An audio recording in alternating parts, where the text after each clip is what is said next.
ప్రణామం మాత. తమరు శివసతి కదా మాత? నేను నా ఆరాధ్య దైవం శివుని దర్శనం కోరుతున్నాను. ఆయనకు పూజార్చనలు చేయ పరితపిస్తున్నాను. తమరేదైనా ఉపాయం చెప్పండి మాత. దానితో నిత్యం ఆచరించే నియమాలు పాటిస్తాను.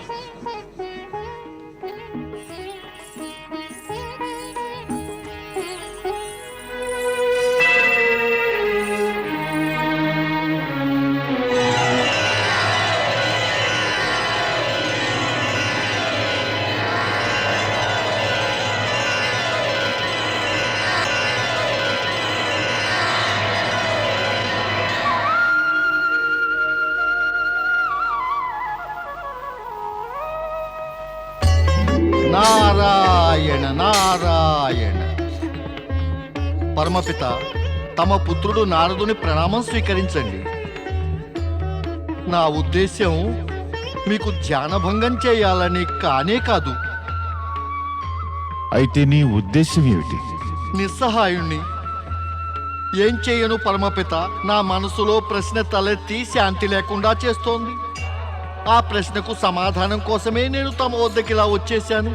ప్రస్తుతం ఆ నహుషుడే అశాంతిగా ఉన్నాడు. అందువల్ల అతడి గురించి నీవడగబోయే ప్రశ్న అశాంతి కలిగిస్తుంది. అయితే మరి నీకా చింత ఎందుకు? జరిగిన దాన్ని, జరగబోయేదాన్ని అంతటిని నీవు మౌనంగా చూస్తూ ఊరుకో. నారాయణ నారాయణ పరమపిత, అదే సాధ్యమై ఉంటే నేను మిమ్మల్ని కష్టపెట్టడం ఎందుకు? కానీ ఏం చేయను? వృత్తి ధర్మం కదా పరమపిత, వృత్తి ధర్మం కదా. మనసులో ప్రశ్న తలెత్తగానే దానికి సమాధానం నేను పొందే వరకు నాకు అసలు ఏమాత్రం ఊపిరి ఆడదు సుమా. అడుగు. ఏమడగదలిచావు? పరమపిత, నేను అడగదలిచిందల్లా నహుషుడు తన జీవితాంతం వరకు కూడా స్వర్గ సింహాసనంపైనే ఉంటాడా? నీ ఈ ప్రశ్నకు నేను అవునని సమాధానమిస్తే ఆ తర్వాత నీవేమీ అడగవు కదా నారదా? నారాయణ నారాయణ. అయితే దీనికి అర్థమేమంటే ఆ దేవేంద్రుడు ఎంతో కాలం పాటు స్వర్గానికి దూరమై తన పాపాలకు ప్రాయశ్చిత్తం చేసుకోవాలా? ఎన్నడూ కాదు. ఇంద్రుని పాపాల కళంకం పరమేశుని కృప వల్ల త్వరలోనే తొలగిపోతుంది. అంటే దేవేంద్రుడు స్వర్గ సింహాసనం మళ్ళీ పొందగలుగుతాడా? మరి నహుషుడు స్వర్గ సింహాసనంపై తన జీవితాంతము అలా కూర్చుని ఉంటే పరమపిత, మరి ఆ దేవేంద్రుడు? నా యొక్క మాటలకు నీవే అర్థం ఊహించుకుంటావో నీ ఇష్టం. ఇకపై నేను నీవే ప్రశ్న అడిగినా కూడా సమాధానం ఇవ్వను. ఎన్నో సమాధానాలు లభించాయి పరమపిత. నేను వెళ్తాను. నారాయణ నారాయణ.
నృత్యం ఎందుకు ఆగిపోయింది? ఏమిటి కారణం? నృత్యం ఆగిపోయింది. దేవేంద్ర, ఈ సింహాసనంపై ఎల్లప్పుడూ శచీదేవి ఆసీనురాలై ఎంతో శోభస్కరంగా ఉండేది. ఆమె లేకపోతే ఈ సింహాసనానికి నిండుదనం కలగటం లేదు. ఆమె ఇక్కడ లేకపోవడంతో మా యొక్క నృత్యానికి ప్రేరణ లేకుండా పోయింది.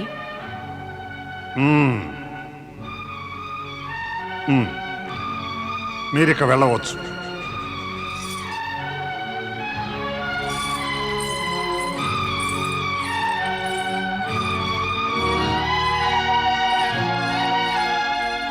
ప్రణామం దేవగురు. శుభమస్తు. దేవి శచి, మీరెక్కడికి వెళ్ళిపోయారు? మా అందరికీ మీ గురించి చింతగా ఉంది. మీ అందరికీ నా గురించి చింతగా ఉందా? నేనేమో నా స్వామి అయిన దేవేంద్రుని గురించి చింతిస్తూ ఉండిపోయాను. ఆయనేమో ఇక్కడికి నాకిష్టం లేకపోయినా పంపించేశారు. నేనేం చేయను దేవగురు.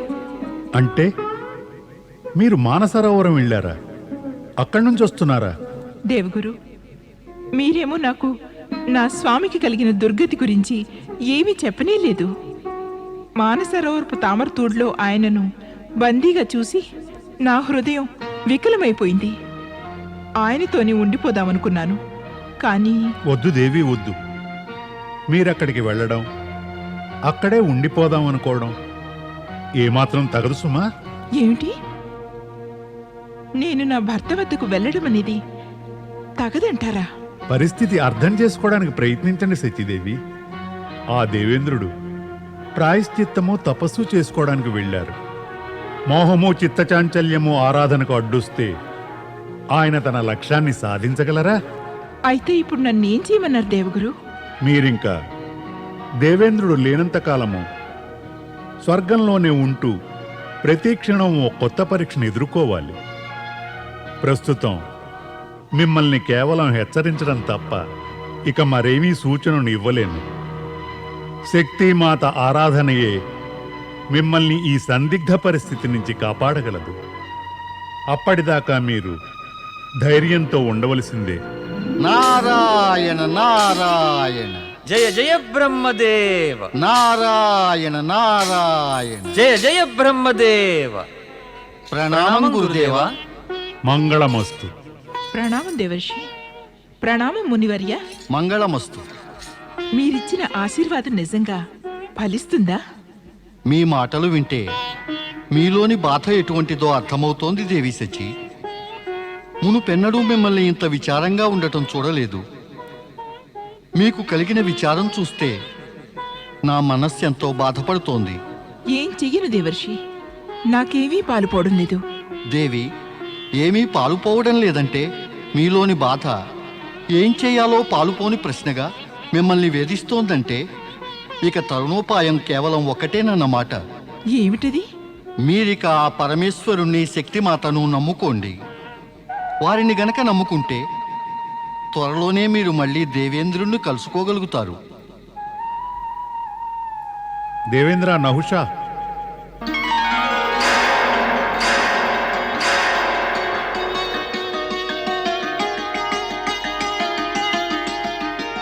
స్వర్గాధిపతి నహుషా, మీరు స్వర్గాధిపతి అయిన అనంతరం మేము స్వర్గానికి మొదటి మారు మిమ్మల్ని అభినందించటానికి వచ్చాం. అయినా మీరేమో మాకేసి చూడనైనా లేదే. నారాయణ నారాయణ. క్షమించండి దేవర్షి, మీరు నా ప్రణామం స్వీకరించండి. దేవగురు బృహస్పతి కూడా నేను ప్రణామం చేస్తున్నాను. శుభమస్తు. దేవి శచి, దేవేంద్రుడు నహుషుణ్ణి చూడడం బహుశా మీకు ఇదే మొదటిసారి అనుకుంటాను. ప్రణామం. ప్రణామం దేవగురు. దేవగురు, ఏకాంతంగా మీతో ఒక విషయం చెప్పాలని అనుకుంటున్నాను. నారాయణ నారాయణ. దేవేంద్ర నహుష, మీరు దేవగురువుతో ఏమైనా మాట్లాడుకోండి, కానీ మా అభినందనలు అందుకొని మాకిక సెలవిప్పించండి. ప్రణామం గురుదేవా. కాస్త ఆగండి దేవర్షి. తమరు మేముండగా మొదటిసారిగా స్వర్గానికి విచ్చేశారు. మమ్ము మీకు ఆదర సత్కారాలు చేయనివ్వండి. నారాయణ నారాయణ. దేవగురువు దర్శనమైంది, మిమ్మల్ని కలుసుకున్నాం, చాలు. ఎంతో ఆనందం కలిగింది. మరి మీ సత్కారాలతో ఇంకా ఆనందమా? నారాయణ నారాయణ జయ జయ బ్రహ్మదేవ నారాయణ నారాయణ. జయ జయ బ్రహ్మదేవ. మిత్రమా నారద, ఎంతో కాలం గడిచిన తరువాత మిమ్మల్ని కలుసుకున్నాను. మీరింత త్వరగా వెళ్ళిపోతున్నారా? కొంత సమయం నాతో గడపరాదా? నేను మీకెన్నో విషయాలు చెప్పాలి. మిత్రమా పర్వత, కాస్త బాగా గమనించావంటే నీకు అనిపిస్తుంది స్వర్గపు వాతావరణం మారిపోయిందని. ఇలాంటప్పుడు జాగ్రత్తగా ఉండటం అవసరం. మరెప్పుడైనా కలుసుకుందాంలే. ప్రస్తుతానికి సెలవు తీసుకుంటాను. నారాయణ నారాయణ. దేవేంద్ర, నాతో ఏదో చెబుతానన్నారు కదా, మౌనంగా నిలబడ్డారే? చెప్పండి, ఏం చెప్పాలనుకున్నారు? నేను మిమ్మల్ని కొంత సమయం గడిచిన తర్వాత కలుసుకుంటాను దేవగురు.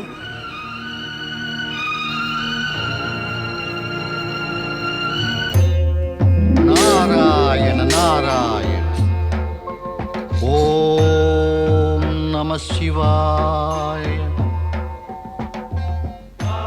స్వర్గం నుంచి వస్తున్నావా నారద? అక్కడ నీవేం చూశావు? పరమేశ్వర, తమరక్కడ సృష్టించినదంతా చూడగలిగాను. కానీ స్వర్గంలోని పరిస్థితి ఇంతగా మారిపోతుందని ఎవ్వరూ ఊహించనైనా ఊహించలేరేమో. ఒకటి చెప్పు, అంతా చూశాక నీవేం నిర్ణయానికి వచ్చావు? నిర్ణయమా? నిర్ణయం గురించి నేనేం చెప్పగలను? చెప్పినా ఎలా చెప్పగలను? దేవేంద్రుడు నహుషుడు తమకు పరమభక్తుడాయే. దేవేంద్రుడు నహుషుని పట్ల నీ మనసులో అసంతృప్తి కలిగిందా? నారాయణ నారాయణ. లేదు ప్రభు, అసంతృప్తి కాదు. కానీ ఓ ఆలోచన కలిగింది. శివభక్తుడైన నహుషుని స్వభావంలో అకస్మాత్తుగా ఇంత మార్పు ఎలా వచ్చిందా అని. అదే ఆశ్చర్యంగా ఉంది. ఇందులో ఆశ్చర్యమేముంది నారద? భక్తులు భాగ్యవంతులయ్యారంటే కేవలం స్వభావమే కాదు, ఆలోచనలు, ప్రవర్తన, నమ్మకాలు అన్నీ మారిపోతాయి. నహుషుడు అయిష్టంగానే స్వర్గం వచ్చాడు. అతడు అనుమానిస్తూనే ఉన్నాడు, స్వర్గానికి వెళితే తాను ధర్మం విడనాడుతానని. అతడి అనుమానము ఇప్పుడొక యథార్థంగా పరిణమిస్తోంది. ఓ పరమేశ, తమరతన్ని అధర్మ మార్గం పట్టకుండా ఆపలేకపోయారా? స్వర్గం భోగలాలసత్వానికి ఆటపట్టు నారదా. అక్కడ ధనం, వైభవం, సంపదలు, అందం, ఆకర్షణలు, మైమరపు అన్నీ విలసిల్లుతూ ఉంటాయి. అక్కడ ఎల్లప్పుడూ భోగవాంఛలు ప్రబలుతాయి. ఎక్కడైతే భోగవాంఛలకు ప్రాబల్యం ఉంటుందో అక్కడ ధర్మానికి తావుండదు. ఉన్నా అది అధర్మంగా మారిపోతుంది. నహుషుడు కూడా స్థలం, వాతావరణాల ప్రభావాలకు లోనవ్వకుండా ఎలా ఉంటాడు? స్థానిక దుష్ప్రభావాలకు దూరంగా ఉండటానికే సాధుపుంగవులు నగర ప్రాంతాలు వదిలి హిమాలయాల వంటి ఏకాంత స్థలాల్లో తపస్సు చేస్తారు. మేము కూడా వైరాగ్య ప్రాప్తికై కైలాసంలో నివాసం చేస్తున్నాం. అర్థమైంది ప్రభు, నాకు అర్థమైంది. స్వర్గంలోని అందచందాలు, సౌందర్యం, ఆకర్షణలతో కూడిన వాతావరణం వల్ల నహుషుడి మనస్సు మారిపోయినట్టుంది. కానీ పరమేశ, దీని పరిణామం ఏమవుతుంది? నేటిదాకా జరుగుతూ ఉన్నదే నీవు చూస్తూనే ఉంటావు కదా. సర్వసాధారణమైన ఈ సత్యం నీకే కాదు, లోకమంతటికీ తెలిసినదే. సత్ప్రవర్తనకు ఫలితం శుభాన్ని, దుష్ప్రవర్తనకు ఫలితం అశుభాన్ని కలిగిస్తుంది. ధన్యుణ్ణి ప్రభు, నేను ధన్యుణ్ణి. ఇక నేను దేవేంద్రుడు నహుషుని విషయం ఏమీ అడగబోను. దయచేసి ఇక సెలవివ్వండి.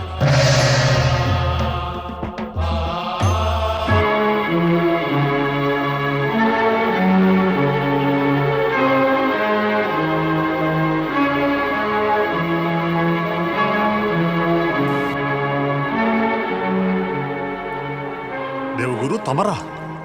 అవును మహారాజా నహుష, మీ మనస్సులో చెలరేగే ద్వంద్వభావన నాకు అర్థమవుతోంది.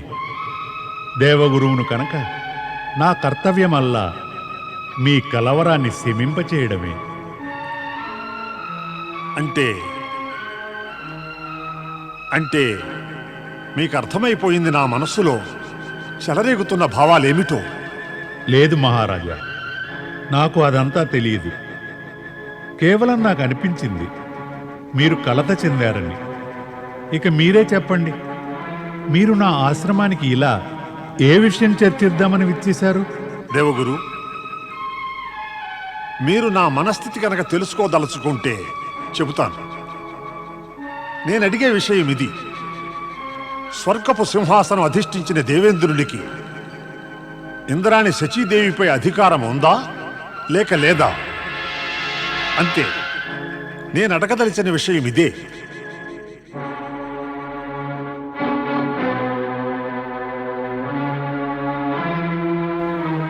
స్వయంగా శచీదేవే కోరుకుంటే, దేవతలంతా కూడా అంగీకరిస్తే అప్పుడు ఆమెపై మీరు అధికారాన్ని పొందగలరు.